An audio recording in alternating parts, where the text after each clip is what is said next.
Hi everyone, welcome. I'd also like to acknowledge that I'm on the lands of the Wurundjeri Woi-wurrung people of the Kulin Nation, and I pay my respects to the elders past, present and emerging. So welcome everyone for today's session. It's been a bit of an amazing morning of some fantastic speakers that we've had already, but a bit of our focus that we're going to have today is on what's happening at the local level and what can local community groups and the role that they play. Reflecting on the welcome that we had this morning from Giran and his call about coming to this session with purpose. What is the big picture and what is your role at the local level? Local community groups play such a crucial role in organising and taking action on climate change and helping build the groundswell of action at a local level. So we're very fortunate today that we've got 3 groups who represent different areas across the northwest of Melbourne, talking about what they have been doing and to inspire us and to share their knowledge as well. So our 3 panelists will be giving a short 5-minute presentation and then it'll be over to you. So we've got about 20 minutes for questions. And as I will just like to hear about you and what action you're doing on the ground as well. So please jump into the chat. Tell us what community group you're from or what area of the council areas you're from. And also let us know what you would like to get out of this session as well. And we'll try to get to as many questions as possible. Also, just to remind everyone that this session is also being recorded as well. So we might actually get straight right into it. So we'll start with our first speaker. Our first speaker is Sarah Ricard, and she's from the Maraban Climate Action Group. The group is a network of Maraban residents that acknowledge that we're in a state of climate and ecological emergency and need to act accordingly. The group engages with the local council and the wider Maraban community to provide information and solutions to climate change and help connect people to local actions. So welcome, Sarah. Thanks, Donna, and thanks for having me. I'd also like to pay respects to the traditional owners on the land in which I live.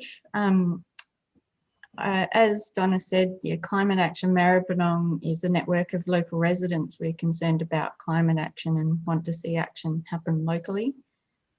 We don't have a formal group that meets regularly, rather we connect and share through our Facebook group and via an email list. And we're also connected and contribute to a wider network with Westside Climate Action Community. Westside Climate Action Community puts together a newsletter that provides information on local events, actions and associated groups and organises meetups and other events. Where Climate Action Maraban all started was when I was a volunteer for Climate for Change, which is an organisation that facilitates conversations with a host, inviting friends to dedicate some time and to discuss climate change and how we can most effectively take action. I helped to start an MP engagement group, MPEG in the West, out of this with another local C4C volunteer.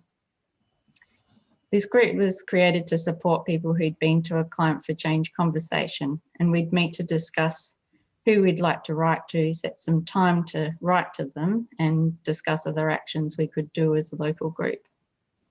It's one of Climate for Change's aims to empower people to stand up and demand action from our local politicians. So to walk the talk, a small group of us went to visit our local federal MP in mid-2018. Our MP said they were committed to action on climate change, but they were not getting told by constituents it was an issue. That year they were getting lots of emails on live export, but not on climate change. And whilst they were concerned, and wanted to stand up and speak on this matter, they wanted to see more support from the electorate to do so.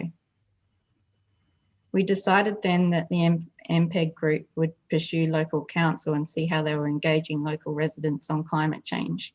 We looked into what they were doing, which was not much since their 2016 zero emissions target report. And there was no information on climate change on their website. So we decided to follow the CACE climate action in the council action in the climate emergency guidelines to encourage Maraban Council to declare a climate emergency. We met with local councillors and sent emails to all the others. At the council meeting in February 19, a motion was raised and voted unanimously to acknowledge the climate emergency and develop an action plan to address this. So we formed a new group called Climate Action Maraban to be able to connect community with council on matters relating to climate emergency. And for the 2019 draft council budget, we prepared and spoke to a submission to highlight there was no mention of the climate emergency in that budget, and to remind councillors that they acknowledged an emergency and that an emergency requires immediate action. In early 2020, council put together an advisory group from the community, including myself, to write the climate emergency strategy for council. And this strategy was accepted by council in September, and now they're preparing their action plan to be delivered soon. I also participated on behalf of Climate Action Maraban earlier this year in a community consultation on the draft council plan for the next 4 years. Cam helped prepare a brief submission for this year's budget, which supported council, who have included action on climate in both the plan and the budget, which is great. In collaboration with the Westside Climate Action community, we've also put together a questionnaire and sent it and shared out the responses of local council candidates in the council elections last year. And this was also shared with other groups from Hobsons Bay, Brimbank and Moonee Valley. The Westside groups also organised a forum for candidates before the 2019 federal elections in the seat of Gellibrand. We've organised a forum for local groups to pitch their groups to the community, and also meetups for our local groups to share their actions and call for support from other groups. We hope to do more of this once we're able to meet in person. And Climate Action Maraban also will continue to follow what Maraban Council is doing and share that with our community. We also want to connect with locals with climate actions that are happening around Maraban and the Inner West. And we aim to provide a voice for those in our community who want climate action. Thank you. Thank you, Sarah. And also what an amazing example of community driving council's agenda as well, and making sure climate emergency did get taken up by the council. So thank you. I'm sure there's some more questions there for Sarah, so put them in the chat. I'm going to go to our next presenter, who's Nerida. So Nerida is a Moreland local who loves being involved in everything.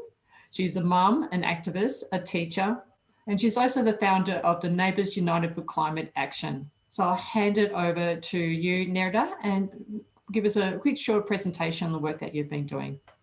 Thank you. And yes, just one of the founders, just to correct that. There is another one here. I've had a look at who's here today. I can't see your faces, but I'm smiling at you, whether I know you already or not. So NUCA, or Neighbours United for Climate Action, was formed in mid-2019, and it all came about because of this feeling. So look at the next slide, please. So I'm wondering if any of you have felt overwhelmed by the endless issues that we as a society or as inhabitants of this earth need to address.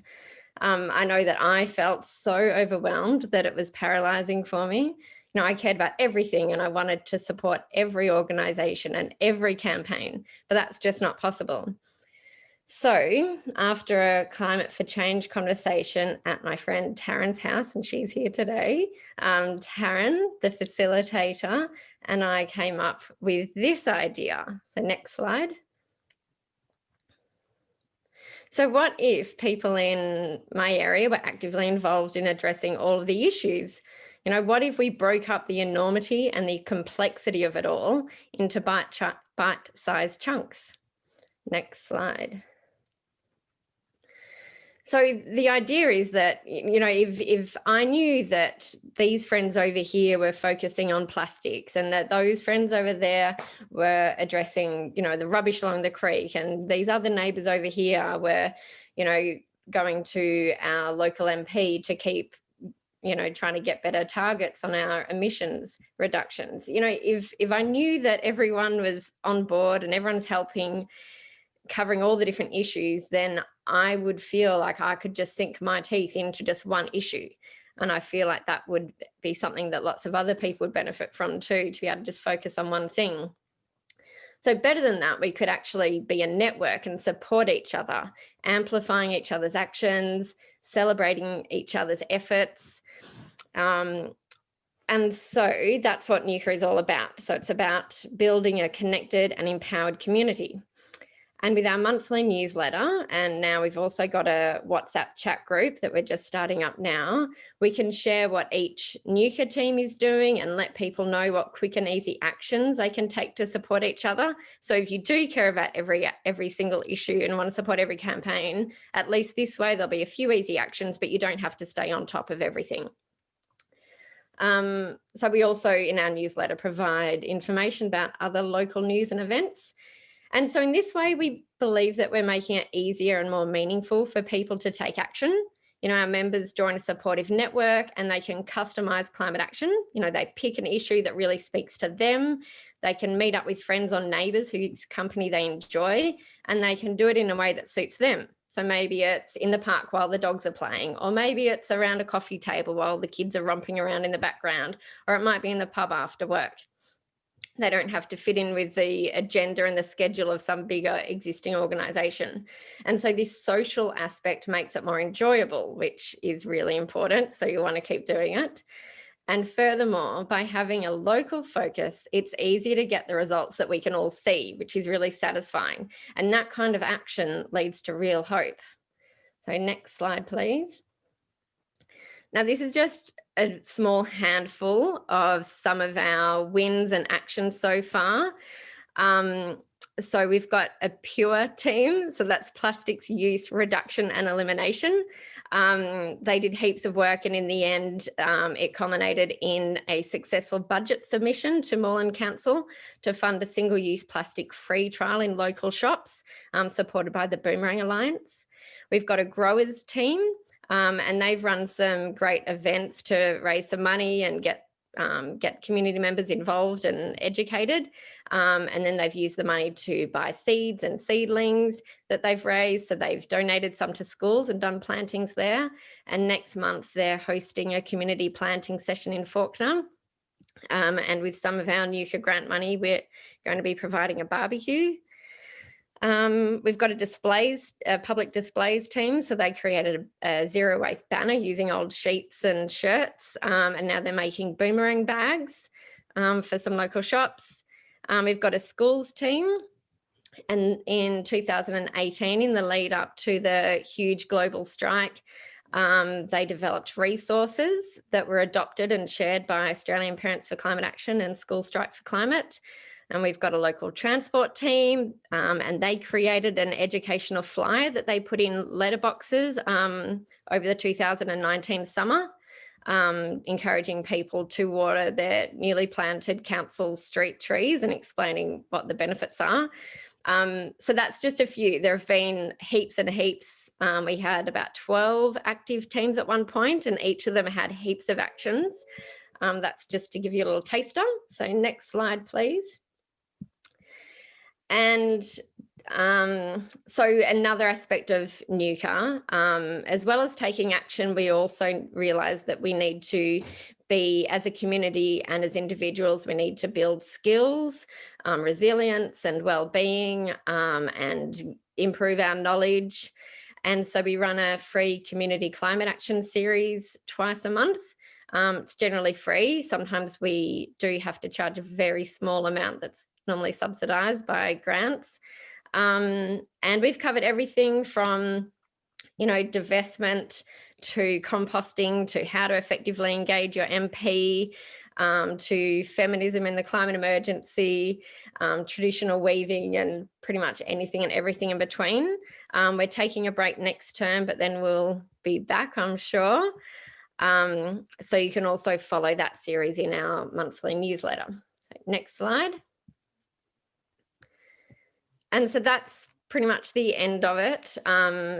You can connect with us on the website and sign up for the newsletter. So just to let you know that whilst NUCA is currently mainly based in Moreland and Darebin, the design of it allows for NUCA teams or new nukers to pop up anywhere and everywhere so that we can all, share resources and collaborate and keep building the movement. So we'd love to hear from you. Thank you. Thank you, Nerida. And I have heard that there is a new nuker that started with Nuka Reservoir as well. So the network is growing. So awesome work. So our third speaker is Fran Evans. So Fran is an environmental activist, teacher and citizen journalist with a long history of climate and community activism. She's from Hume Climate Action Now, which is a blossoming community group founded by Kira Whitaker and committed to climate action. So I'll throw it over to you, Fran. I think we'll just get Fran online, Glenn. Oh, there she is. How you going, everybody? Happy second week of lockdown. Hope we can all go get some sunshine today. Okay, so yeah, I'm part of I'll just get this out. I'm part of HCAN, ICAN, the ACE Nuclear Free Collective, and ATWA, and I also have done a bunch of voluntary work with the Mary Creek Management Committee, which I'll talk a bit about at the end, and how I'd like to see some of the Hume groups lean towards some more direct action like that.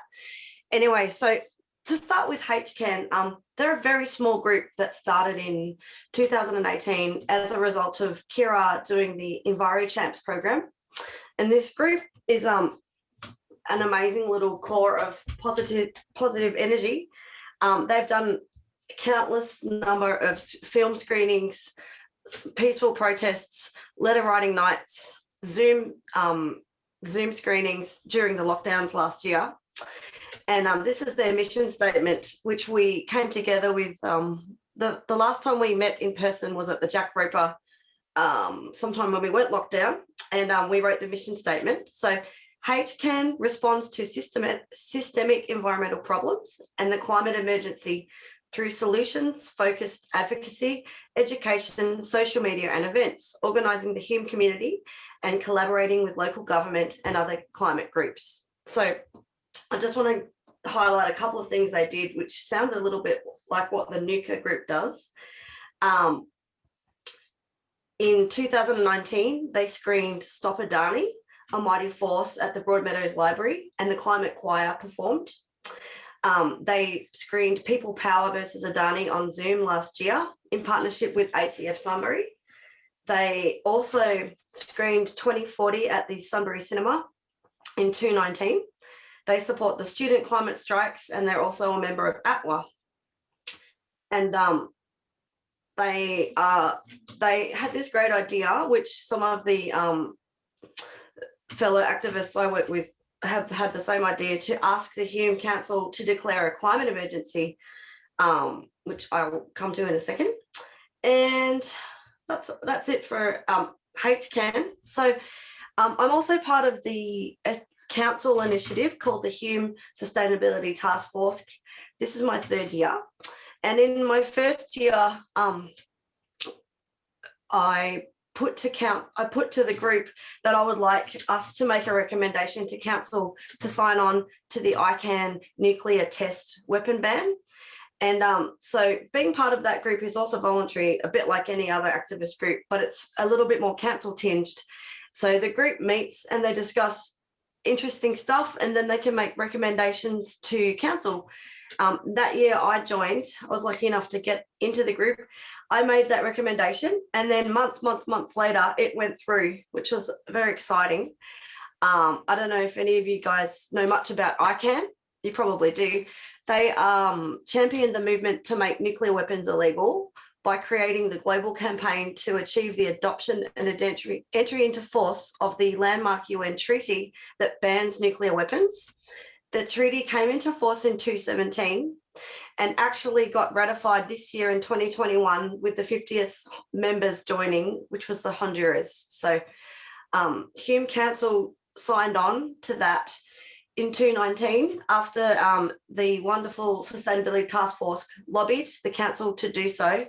And I got to go to the meeting and hear all the dialogue at the council night, which was so great. I'd recommend going along to council once we can all get back to face-to-face lobbying. attending meetings and all that stuff. And thirdly, I do stuff with ACE, the ACE Collective. And there's one other group too. The ACE Collective are a very committed bunch of activists stemming from Friends of the Earth who are also anti-nuclear. And we did one little campaign face-to-face event this year where we, some of us met with the ICAN, Medical Association of Prevention of War, and we did a little photo shoot. Then some of us dressed up and went to visit super funds, and we knocked on the doors of the super funds, 6 different ones in the city, and we had a little clipboard, and we asked if we could talk to the directors and ask them to divest from fossil fuels, but we couldn't actually get to meet any of the face-to-face administrators that day. We'll continue the campaign though, so that's something that they do. If you want to do a little bit more research about what they do, go to quitnukes.org, and I can put that up in the chat. And fourth, I'd like to talk a little bit about another group that a lot of the communities affected by toxic fires have joined. So ATWA formed after the 2017 industrial fires in Campbellfield, with a bunch of different activists across Melbourne, with a focus to highlighting the effects of these toxic fires on the community. They've had little demonstrations at a couple of different places. They had a demonstration at the SKM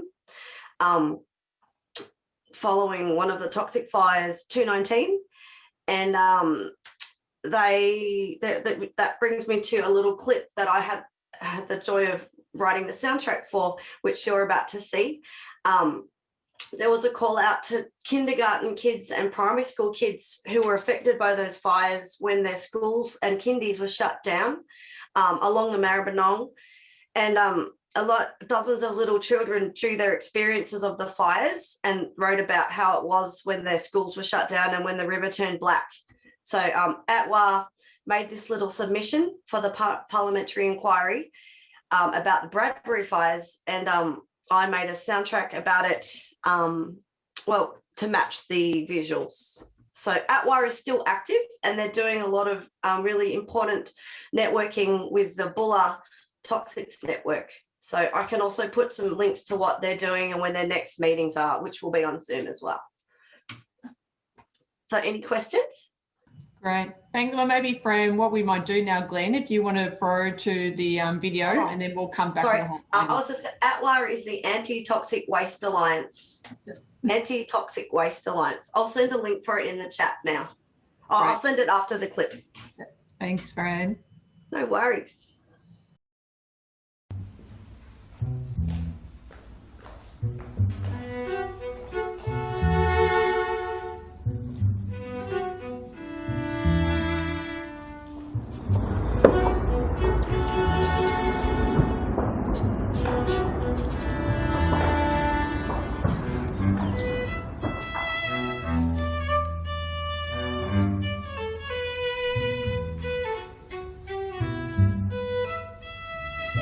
Scared, and when we have a cough, we have to say what will happen to us. Oh, oh, oh. Oh, oh, oh.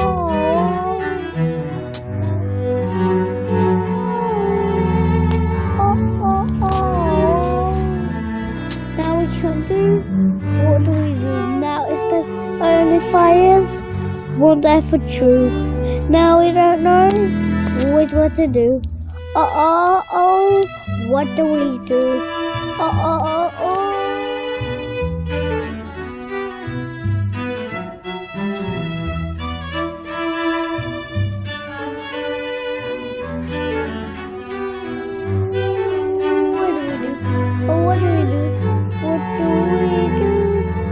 What do we do? What do we do? Now what do we do? It's for her, and we have to say, oh.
That's amazing, Fran. And I think we even got narrators already said in the comments saying, how effective is that lobbying? So I think it's a really good reminder to us that as community members, we might get involved in different advocacy and policy processes, but doesn't mean that you have to write a long-winded submission, but sometimes it's better actually just to tell our story, and tell our stories from our community can be a lot more powerful. So thanks for sharing that. So I might get all our three presenters up online now. So it's time for a bit of a quick panel discussion and answering some of your questions that you had in the chat. So there's been a bit of going back and forth already, I can see in the chat line. But sort of one question that it came through is a bit like, you know, how you three been going over the last 12 months, and how has it been with COVID, and how have you been trying to keep your community engaged? I know it's been a really challenging time to do a lot of community engagement because of it. So not sure, narrator, if you want to go first and talk about how you guys have been managing and what you had to do differently. Yeah, sure. The community climate action series that we run moved online, and that got a lot of people attending, more than usual when it's in person. You know, maybe it was more accessible. We got people from further afield, even overseas. So that was really exciting. But you know, in terms of the NUCA teams, that definitely they weren't as active during COVID and lockdown. I think people were battling with other things, but again, that just, you know, makes us realize that having a really sustainable and engaging and accessible and fun way of doing climate action is really important, so that it's not another job or another burden. You know, doing it with your friends and your neighbours that live nearby is really important. Thanks, Darina. Sarah, Fran, you got anything to add? Yeah, last year was difficult. People be overloaded with being on screens, I think, and it's hard to connect with everyone. But I was involved for the first half of last year in the advisory group for the strategy plan for council. So was just sharing what came out of that with our community. But yeah, we really want to get back to face-to-face meetings and sharing with those people who aren't necessarily on Facebook or reading emails. I think there's a lot of people out there that want to connect, but not online. So, yeah. Thanks, Sarah. And has that been similar for you as well, Fran? Yeah, it's been frustrating. It's been pretty frustrating and makes me feel really boxed when I can't go to like a planned tree plant Sunday, or I can't travel across town to do a working bee at the Yarra Ranges Camp Eureka because I'm locked down to my 5K, or that the being locked down is hard, and you're going to sort of try your hardest to think outside the box. And there's one thing, I mean, I found that it really made you insular. You're like, I'm going to plant a veggie patch, so we've got peas in 4 months because we might be locked down in 4 months. And instead of you being able to go and foster a community garden or a community plant where there'll be something for everybody in 4 months, that just hasn't been on the table. I don't know how to bring that back to the table. I can't see anyone supporting that just yet at the moment, particularly, but it'd be good to try and imagine a way we can begin some direct action, face-to-face things. I'm not talking protests, I'm talking the re-veg, land care, river care that needs to happen in Hume, especially with the creek that's been smashed by the SKM fires. So it still has so many toxic signs all along it, like a kilometre from my house. It starts and then it feeds into the Jacaropa, and then all around the signs are do not touch the water. And they've been there since 2017, but I'm not quite sure. So maybe people might have some ideas about how to start that or plan for that when we can. Then it might be spring, which would be cool. Good time to get out there. I don't know. I mean, I have embraced Zoom so that it does bring activists together. Like HCAM would meet once a month, and that was really great. I just loved hearing people's stories, and it made me feel connected. But I mean, you know, I agree there's been a little bit too much screen, but I have loved it bringing people together, because there's no other way at the moment. No. Yeah, thanks, Fran. Yeah, and it's good. It sounds like a bit of healing of country that needs to happen around that area as well. So from the yes, still continue. John Englehart.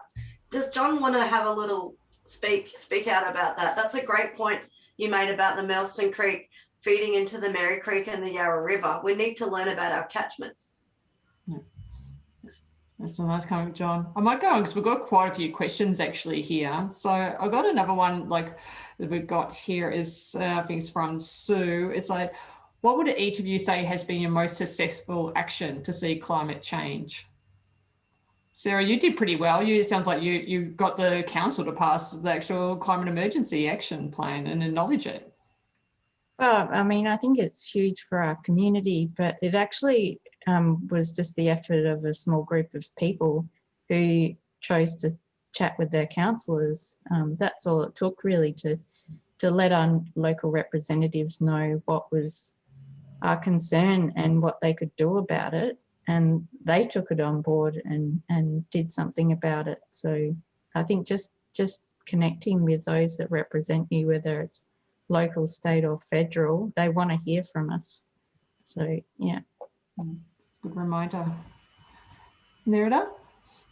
It's really hard to work out what the biggest success is when it can be measured in so many different ways, whether it's, the group that have planted trees on a school that are going to grow for decades and decades, that's amazing. Or, getting the budget submission to be accepted. And now there are businesses that weren't really engaged in this kind of thing. Now they're going to be supported to get rid of single-use plastics. But I think for me, just the best feeling has been connecting with and connecting people in the community who weren't sure what to do. They wanted to do something, but they didn't know how, and they didn't know who to do it with. And so just all of a sudden having hundreds of people connected and supported and taking action has been, it's been a really good feeling. How about you, Fran? You had this success getting ICANN accepted by council as well. What's been a standout for you? That was a really exciting success. Given I had just I'd only moved to the area the year before, and I didn't know any of the councillors. I met one on a bird watching walk and thought, this councillor is fabulous, Jodie Jackson. She was leading a bird walk around the grasslands somewhere. But so that was really exciting, see that come into action and then be supported, and then hearing some of the councillors with their support. It was just mind-blowing. One of the Iraqi councillors talked about his direct experience living in a country affected by war and nuclear weapon heads, and the waste around the country and how dangerous parts of the country are because they still have remnants from the war, affecting the land where people can't farm or walk. It hasn't been rehabilitated. And he was really amazing with his speech and why Hume needed to sign on, and how he was anti-war. And I was like, wow, we have some great activist councillors. It was actually almost like 99 out of 100 yes, and the one no, which was Jack Medcraft, I think his name is. Anyway, who talked about bananas, and I couldn't quite get the connection, bananas and nukes, but that was a success, and I reckon we'll see the same thing. I think we'll see the same thing about declaring the climate emergency, which we could, and I think we will. Yeah, thanks, Fran. Definitely. And we've got some new questions here because we've got quite a few people from councils. We've got even some from neighbourhood houses. And it's like, what can the neighbourhood houses and councils do to help support community groups? Providing a free space is really important. So we've had a lot of support from Netchi, the Newlands and East Coburg neighbourhood houses, and they have been incredibly supportive of us, not only in providing free spaces, or we asked for a gold coin donation to try to repay them, or for coffee and tea, but also in auspicing us for grants, supporting us with, you know, creating flyers. So the community houses and the neighbourhood houses have been really important for that, and I'd say that there'd be capacity for every neighbourhood house to support their local groups. Yeah, we've also had a bit of support from community centres with the Westside Climate Action community hosting events, but council has also been really helpful in sharing networks and connecting various people together, various groups, and also to various people in council in different areas, because it's not always easy to speak to the right person, but knowing if you're speaking to a director of infrastructure or a community support officer or something like that, really helpful. Council's incredible. I highly recommend going to your council. We've had a lot to do with Moreland and Darebin, and both of them have helped us in so many ways and just made us feel like we can ask for anything, and even if they can't give us, they'll do their best. So I do encourage everyone to approach council. Has that been your experience as well, Fran? Yeah. Yep. Well, Hume have this great strategy where citizens can put a note to council on the day of the council meeting. They can put a submission, which is a question or a statement, and that will go to council and be debated. It's like sort of beginnings of democracy, really. I think it's great. We don't really have much option, and we can lobby, but we've definitely got to pursue that. And also, I mean, I guess this is one thing I know Atwa have a lot to do with the Bulla Toxics Network, and Bulla being in Hume is definitely something HCAN are going to embrace, but I haven't been up to any of the Sunbury actions, but it's definitely a really hot issue. That's something I want to try and help make a recommendation to council, but we've all been discussing it, and it's very, very, very, very involved, and apparently the dumping's begun of the toxic soil up at Bulla, which is going to affect the river, Deep Creek, or is it Deep River? Anyway, I mean, no, definitely. We've got to use all the channels we've got. Thanks, Fran. I've got a question here about how do you guys celebrate success? Oh, well, I mean, we like putting things in the newsletter on Facebook. Yeah, I think it is important. I think it's something that we can try to improve on too, you know, taking time out from taking more and more actions to be able to just sit back and think, oh gosh, that was great, and celebrate each other's actions. You know, we do try to make sure there's always time for a cup of tea and a chat at the Community Climate Action Series when we meet in person, so that we can, you know, build those relationships and, you know, share some cake and do that kind of thing. But I think it's something that I think we should all try to celebrate our successes a bit more and bask in the glory of it for a bit longer. Absolutely. We've always shared when news has come out from council, because not everyone gets the council newsletter or sees their Facebook posts or anything like that. But I also drop it into conversations just with any locals that I speak to, anyone I know about the place. You know, I'm doing this because council acknowledged the climate emergency or something like that. Yeah. And Sarah, you said that you do climate for change, and that's a real strong part of it, is it, to make sure that you are having those conversations to people in your local communities as well? Yeah.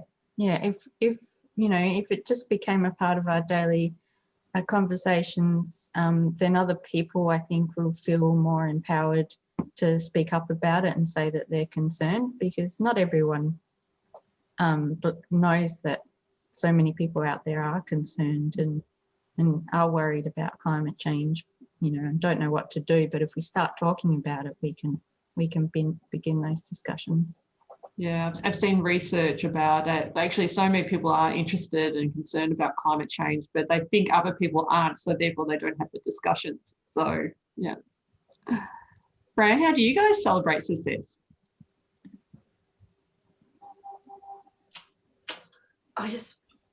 Well, we did a really successful protest at the gates of SKM, and no arrests were made, and it was quite cheerful. My little boys came along and played a drum. And people tied ribbons on the gates. And it felt really jubilant having a protest at the gates of the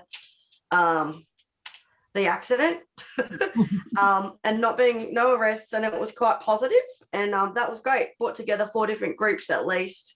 You can find those pictures on Facebook if you look up ATWA. So, I mean, I love going to protests. It's sort of like a party for me. You meet new people, you hear some new music, you hear a speech, you're outside. It's win-win. Awesome. Thanks, Fran. Yeah. And I've just got a question. I'm going to have to start wrapping up as well now. So this might be the wrap-up final question. So this is from Pip. What would be your number one piece of advice for others out there in the climate action space on how to get involved?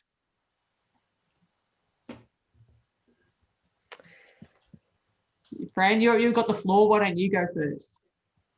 How to get involved? Yeah. Well, come along to the next HCAN meeting, which will be on Zoom. The last Sunday of the month. And if you're interested, you can write me on an email. I'll put my email in and we'll add you to the list. ATWA are on Facebook and they put all their upcoming events. They have Zoom meetings. They have a protest planned. I mean, we don't know when we can hold those again. I think to look up those groups and also find out if your area is doing anything and then get involved, I guess. And if it's not, then make something happen. And if you need ideas, I mean, between us, we've got how many areas covered? Hume, Maraban, Maraban, lots.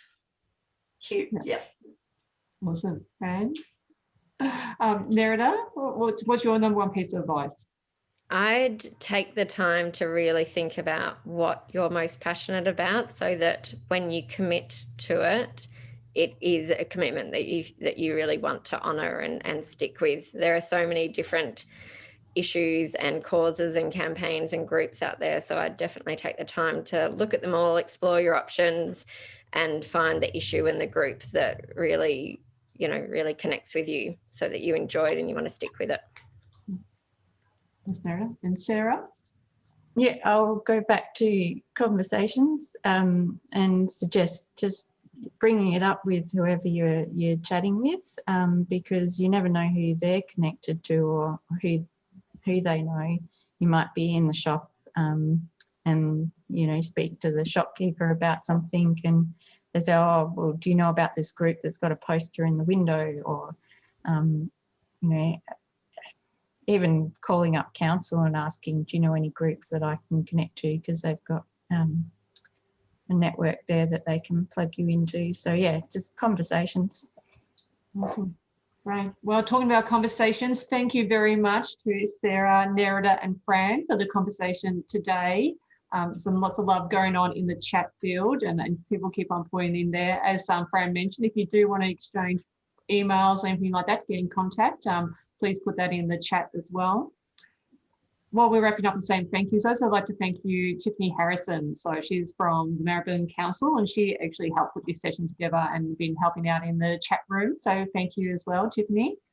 But most importantly, thank you all. Thank you for joining us on a Saturday and joining this conversation as well. And let's keep the conversation going on how we can make strong communities and take strong action on climate change.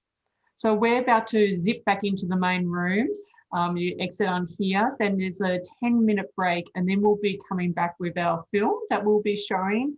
So that's the screening of Beyond the Burning. So they'll run for about 25 minutes, and then we'll be having a Q&A with producer Greg Foster. So maybe pop outside for 10 minutes, get a bit of that lovely sunshine, stretch yourselves, grab some lunch, and sit down and eat your lunch and watch the film.